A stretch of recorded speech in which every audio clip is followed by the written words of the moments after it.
Hello students, स्वागत करता हूं आप सभी का एक बार फिर से अपने इस यूट्यूब चैनल पर।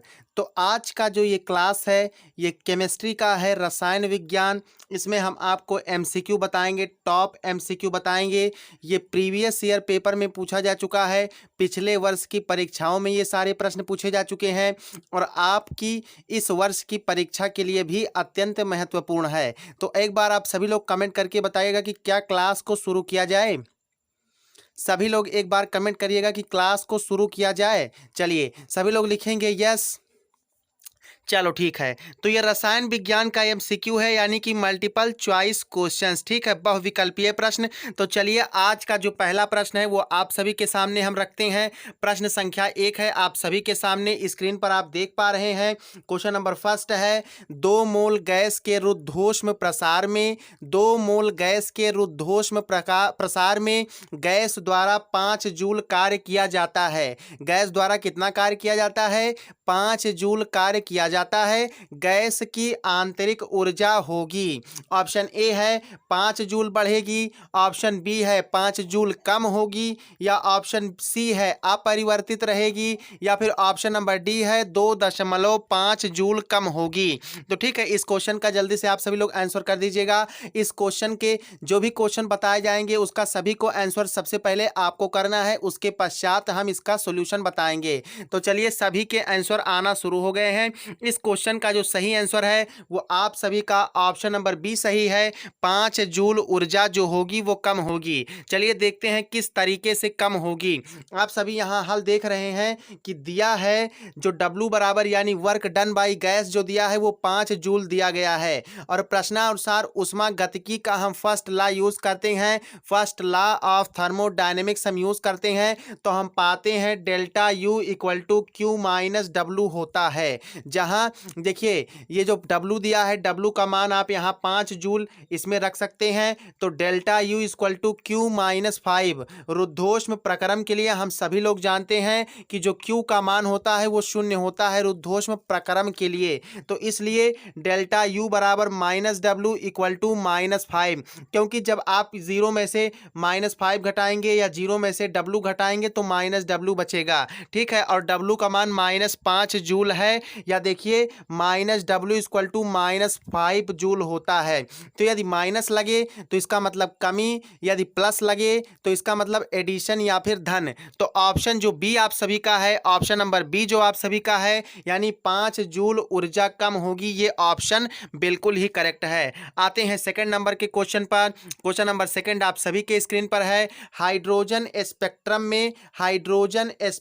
में हाइड्रोजन अल्फा लाइन जो है वो कौन सी श्रेणी में आती है? हाइड्रोजन स्पेक्ट्रम में अल्फा H जो हाइड्रोजन अल्फा लाइन है ये कौन सी श्रेणी में आती है? ऑप्शन नंबर 1 लाइमन श्रेणी में, ऑप्शन नंबर बी बामर श्रेणी में, ऑप्शन नंबर सी पाश्चन श्रेणी में, या फिर ऑप्शन नंबर डी इनमें से सभी में। अगर हम श्रेणियों की बात करें तो 5 श्रेणियां होती हैं। पहली श्रेणी लाइमन श्रेणी, दूसरी है बामर श्रेणी, तीसरी है पाश्चन श्रेणी, और चौथी है हुंड है और ब्रैकेट की श्रेणी है। ठीक है, तो इस क्वेश्चन का जो सही आंसर होगा वो आप सभी को बताना है। चलिए इस क्वेश्चन का जो सही आंसर होगा कि हाइड्रोजन स्पेक्ट्रम में हाइड्रोजन अल्फा लाइन कौन सी श्रेणी में होती है, तो वो आप सभी की बामर श्रेणी में आती है।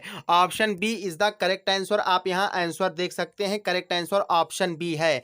यदि आप सबको इन सभी वीडियोस के PDF चाहिए तो डिस्क्रिप्शन में दिए गए लिंक से टेलीग्राम चैनल को ज्वाइन कर लीजिए। और एवरी संडे में हम टेस्ट लेते हैं, तो यदि आप टेस्ट में पार्टिसिपेट करना चाहते हैं तो टेस्ट में पार्टिसिपेशन के लिए आप नीचे डिस्क्रिप्शन में दिए गए व्हाट्सएप ग्रुप को ज्वाइन कर लीजिए। आपको संडे में सुबह 10 बजे टेस्ट का जो लिंक होता है वो उसी ग्रुप पर दिया जाएगा। ठीक है, आते हैं क्वेश्चन नंबर थर्ड पर। क्वेश्चन नंबर थर्ड है जो आप सभी का इस तरीके से है। आप यहाँ देख सकते हैं कि प्रश्न संख्या 3 है, वह कौन सा चुंबकीय पदार्थ है जो वाह्य चुंबकीय क्षेत्र का विरोध विरोध करता है? वह कौन सा चुंबकीय पदार्थ है जो बाह्य चुंबकीय क्षेत्र का विरोध करता है?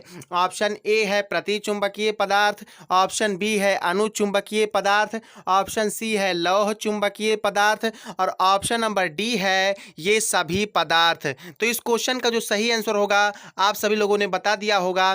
चलिए, जो इस क्वेश्चन का सही आंसर है वो आप सभी का option number A is the right answer. प्रतिचुंबकीय पदार्थ है, ये ऐसे पदार्थ होते हैं जो चुंबकीय होते हैं और बाह्य चुंबकीय क्षेत्र का ये विरोध करते हैं। चलिए आते हैं क्वेश्चन नंबर 4 पर। काफी इंपॉर्टेंट क्वेश्चन है ये, आप सबका polytechnic UP polytechnic group E1 2020 में 2020 में पूछा जा चुका है। क्वेश्चन नंबर 4 इस तरीके से है, अनिश्चितता सिद्धांत के अनुसार, अनिश्चितता सिद्धांत के अनुसार क्या होता है? इक्वल टू mc² या फिर delta X into delta P h/4 या फिर सी ऑप्शन है आप सभी के सामने लैम्डा इक्वल टू h/p या फिर ऑप्शन नंबर डी आप सब देख रहे हैं delta X into delta P जो है h/2 होता है। तो इस क्वेश्चन का जो सही आंसर होगा आप सभी का option number B is the right answer, delta X into delta P h/4। बता दें कि जो हाइजेनबर्ग थे, एक वैज्ञानिक हाइजेनबर्ग थे, इन्होंने अनिश्चितता का सिद्धांत प्रतिपादित किया था जिसे हाइजेनबर्ग का अनिश्चितता सिद्धांत कहा जाता है। इस सिद्धांत के अनुसार आप ये देख सकते हैं, ये आपका समीकरण ये आपका व्यंजक बनता है जहां जो डेल्टा एक्स है ये कण की स्थिति में अनिश्चितता को प्रदर्शित करता है, डेल्टा पी जो है ये समवेग में अनिश्चितता को प्रदर्शित करता है, किसके? कण के समवेग में। और जो यच है इसको प्लांक नियतांक कहते हैं या प्लांक स्थिरांक कहते हैं। तो प्लांक स्थिरांक या प्लांक नियतांक का मान कितना होता है आप सभी को कमेंट में हमको बताना है, ठीक है? सभी लोग बताएंगे। चलिए ऑप्शन नंबर 5, क्वेश्चन नंबर 5 पर हम आते हैं। क्वेश्चन नंबर 5 है, 5वां प्रश्न है, हैलोजन की इलेक्ट्रॉन बंधुता का सही क्रम होता है। हैलोजन की इलेक्ट्रॉन बंधुता का सही क्रम है। आप सभी के सामने 4 ऑप्शन है, चारों आपको दिखाई दे रहे हैं, ठीक है? चलिए भाई, ये क्वेश्चन बहुत इंपॉर्टेंट है, ये अक्सर पूछा जाता है, क्रम वाले प्रश्न अक्सर पूछे जाते हैं, ठीक है? चलिए आप सभी लोगों के आंसर आने शुरू हैं। इस क्वेश्चन का जो सही आंसर होगा वो आप सभी का option number C is the correct. सबसे ज्यादा जो इलेक्ट्रॉन बंधुता होता है वो क्लोरीन प्रदर्शित करता है, ठीक? आप सभी यहाँ व्यंजक से देख सकते हैं, देखें। चलिए, तो आज के इस वीडियो में इतना ही। अगले वीडियो में अगली क्लास में हम मिलेंगे। देखिए, एक चीज़ के लिए आपसे सॉरी कहना चाहूँगा, कोविड में मतलब समझ लीजिए कि ये ड्यूटी की वजह से क्लास आपको जो है समय से नहीं मिल पा रही है। इधर 3 दिन आपको समस्या होगी। आपकी क्लास इसी टाइम पे यानी 8 बजे मिलेगी केमिस्ट्री की, या फिर जो भी समय सारणी में है। अगर आप सभी लोगों में से अभी तक जिसने भी चैनल को सब्सक्राइब नहीं किया है वो चैनल को सब्सक्राइब कर ले और बेल आइकन को ऑल पर प्रेस कर ले, जिससे सभी वीडियोज़ की नोटिफिकेशन सबसे पहले आप ही तक पहुँचेगी। हम यूपी पॉलीटेक्निक की क्लासेज इसी तरीके से आप सबके समक्ष लाते रहते हैं। चलिए मिलते हैं नेक्स्ट क्लास में। जय हिंद।